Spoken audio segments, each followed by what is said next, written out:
Solih insonlarning qalblari faqatgina Allohga bog'langan.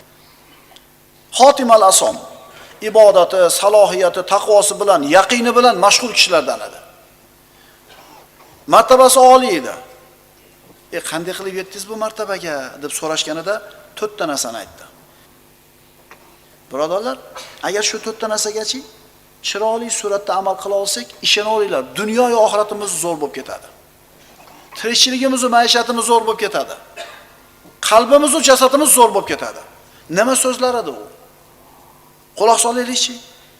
U aytdi: "Rizqimni mendan boshqa hech kim ola olmasligini bildim, xotirjam bo'ldim."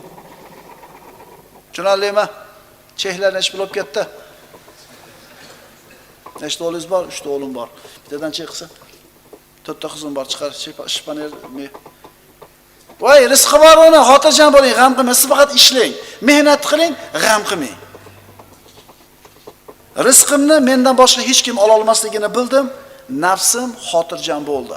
99% odam g'ami shu hozir. Xotirjam bo'ling birodar. Mehnat qilyapsizmi? Siz to'g'ri yo'ldasiz. Siz to'g'ri yo'ldasiz, natija Allohdan.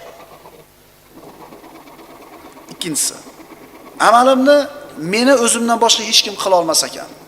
Amalim bilan mashg'ul bo'ldim.